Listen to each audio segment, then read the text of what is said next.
अगर आप थोड़ा भी क्रिप्टो के बारे में जानते होंगे लाइक बिटकॉइन, डॉज कॉइन, तो आपने बाइनेंस ऐप के बारे में सुना होगा, जो एक एक्सचेंज है जहां पर आप क्रिप्टो ट्रेडिंग कर सकते हैं। तो यहाँ जो क्रिप्टो ट्रेडिंग करने के लिए पैसे डिपॉजिट किए जाते हैं वो किए जाते हैं P2P से, मतलब पर्सन टू पर्सन, या फिर कह लो कि पेयर टू पेयर। नहीं समझे? सपोज मान लो मेरे पास कुछ टोकन से, कॉइन से, like ADA, Dogecoin, Litecoin जो मेरे बाइनेंस ऐप में है, तो मैं क्या करूंगा, इस ऐप में इसको सेल करूंगा तो मुझे मिलेंगे USDT यानी कि डॉलर्स। तो ये जो डॉलर्स मुझे मिलेंगे, इन डॉलर्स को विड्रॉ करने के लिए मुझे यूज करना होगा P2P। तो मैं आऊंगा P2P में एंड देन यहाँ पर करूंगा सेल। अब यहाँ पर आप दोनों प्राइस देखो, ये सेलिंग प्राइस, ये है बाइंग प्राइस, दोनों में डिफरेंस है ना। मैं क्या करूंगा, यहाँ पर कोई एक पर्सन ढूंढूंगा एंड देन यहाँ पर सेल कर दूंगा उनको। तो यहाँ जो प्राइस का डिफरेंस है, चाहे वो 10 पैसे का हो, 20 पैसे का हो, 1 रुपए का हो, कितने का भी हो, इस डिफरेंस को यूज करके लोग यहाँ से हजारों इवन लाखों रुपए कमा रहे हैं, जो आप भी करके कमा सकते हो। लेकिन यहाँ पर कुछ बातें हैं, कुछ पॉइंट्स है जो आपको ध्यान में रखना होगा, अदरवाइज आपकी एक गलती आपका बैंक अकाउंट फ्रीज कर सकता है। यहाँ पर कुछ केसेस में स्कैम भी होता है, फ्रॉड भी होता है। तो चलिए आज की इस एपिसोड में हम P2P का पोस्टमार्टम करते हैं और समझते हैं कि क्या आपको भी P2P ट्रेडिंग करके पैसे कमाना चाहिए, इसमें रिस्क क्या क्या है। तो शुरू करें। सबसे पहले तो आपको बाइनेंस ऐप में अपना अकाउंट क्रिएट करके वेरीफाई करना होगा। पहले हम बात करते हैं कि यहाँ पर P2P ट्रेडिंग होता कैसे, हम कैसे कर सकते हैं। तो अकाउंट क्रिएट करने के बाद अब आप यहाँ वॉलेट्स में आओगे तो आपके सामने कई सारे वॉलेट्स आएंगे, लाइक स्पॉट, फंडिंग। तो यहाँ जो स्पॉट वॉलेट है, यहाँ से आप ट्रेडिंग एंड इन्वेस्टमेंट कर पाओगे एंड फंडिंग से P2P कर पाओगे। फंडिंग में आओगे, यहाँ P2P पर क्लिक करोगे तो आपके सामने बाय सेल का ऑप्शन आ जाएगा, जहाँ से आप बाय सेल कर पाओगे। अब यहाँ से कमाई होती कैसे वो समझो। बेसिकली यहाँ से लोग पैसे ऐसे कमा रहे कि पहले बाय करता है कुछ डॉलर्स, लाइक मान लो $100, $200। सपोज मान लेते हैं कि मैंने $200 बाय किया 88 रुपीज के रेट में। अब यहाँ पर जो रेट होता है वो फ्लक्चुएट होते रहता है, लाइक अप डाउन होते रहता है। तो मैंने जो $200 बाय किया, मैं चाहता हूँ कि इन $200 को बार बार यूज करके पैसे कमाऊं। तो मैं क्या करूंगा, यहाँ पर जिस तरह से एड शो हो रहा है बाय सेल का, यहाँ पर लोग बेच रहे हैं, खरीद रहे हैं, मैं भी अपना एड प्लेस करूंगा बिल्कुल फ्री में। वो कैसे करोगे, यहाँ पर आओगे, यहाँ पर क्लिक करोगे एंड देन यहाँ पर करोगे एड प्लेस। आपको यहाँ पर प्राइस वगैरह सेट करना होगा कि आप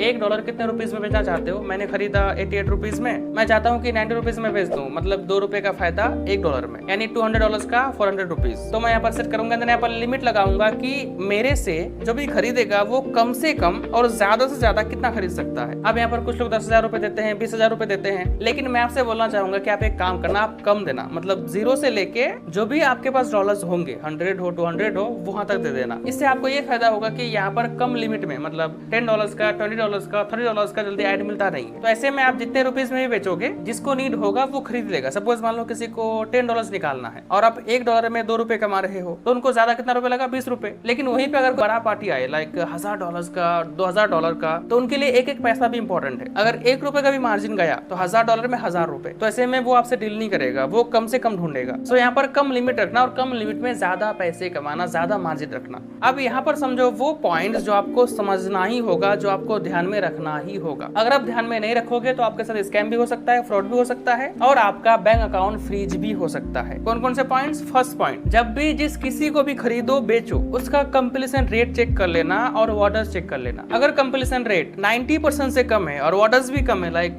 20 ऑर्डर्स, 30 ऑर्डर्स, 100 ऑर्डर्स, तो मेरा मानो तो उनसे मत करना। जब भी बाय सेल करो ऐसे बंदे से करना जिसका कंप्लीशन रेट भी ज्यादा हो और ऑर्डर्स भी ज्यादा हो, लाइक 1000 ऑर्डर, 500 ऑर्डर। क्योंकि पता है यहाँ पर क्या होता है, कुछ लोग क्या करते हैं, यहाँ पर आते हैं और स्कैम करते हैं। आप पैसा दे दोगे, आप जो पैसा डिपॉजिट करोगे, मतलब बाय करोगे, तो पहले आपको पैसा भेजना होगा ना। आप भेज दोगे, वो रिलीज करेगा ही नहीं, वो आपको डॉलर्स देगा ही नहीं। फिर क्या करोगे, या आप सेल कर रहे हो, आपने सेल कर दिया, सामने वाला अगर स्कैमर हुआ तो वो क्या करेगा, वो किसी का स्कैम किया हुआ पैसा आपके बैंक में भेज देगा। ऐसे में भी आप फंस जाओगे। सो फर्स्ट पॉइंट, आप इन बातों का अच्छे से ध्यान रखना। एंड सेकंड पॉइंट, जब भी बाय सेल करो तो इस बात का जरूर ध्यान रखना कि जो आपको पैसा भेजे उसका बिनेंस नेम, मतलब जिस नेम से बिनेंस अकाउंट बनाया हुआ है वो नेम और उनका बैंकिंग नेम मैच होना चाहिए। अगर मैच नहीं हुआ तो उनसे डील कभी मत करना। अगर करोगे तो 95% चांस है कि आप फंसोगे, आपका अकाउंट फ्रीज हो जाएगा या कुछ तो दिक्कत होगी आपके साथ। देखो ये काम तो बढ़िया है, ऐसे अर्निंग होती है, लेकिन अभी कुछ महीने पहले की बात है, यही काम से, मतलब P2P ट्रेडिंग से काफी ज्यादा बैंक अकाउंट फ्रीज हो रहे थे। फ्रीज मतलब समझते हो, अगर फ्रीज हो गया और आप सोच रहे हो कि आप जाओगे ब्रांच, बोलोगे अनफ्रीज कर देगा, नहीं, आपको पुलिस स्टेशन भी जाना पड़ सकता है। कई केसेस में तो बैंक अकाउंट फ्रीज हो जाता है और कई केसेस में क्या होता है कि आप जो ट्रांजेक्शन करते हो तो वो ट्रांजेक्शन ही होल्ड हो जाता है। तो ऐसे केस में भी आपके ऊपर केस हो सकता है और आपको पुलिस स्टेशन भी जाना पड़ सकता है इसको सॉल्व करने के लिए। बैंक से नहीं होगा, ब्रांच से नहीं होगा। समझ गए सारा कुछ। उम्मीद करते हैं आपको ये एपिसोड अच्छा लगा होगा। हमें फीडबैक दीजिएगा और हम डेली इस तरह के एपिसोड लेकर आते हैं जो आप पार्ट टाइम कैटेगरी में अर्निंग एंड रिव्यू शो में देख सकते हो। तो चलिए मिलते हैं नेक्स्ट एपिसोड में।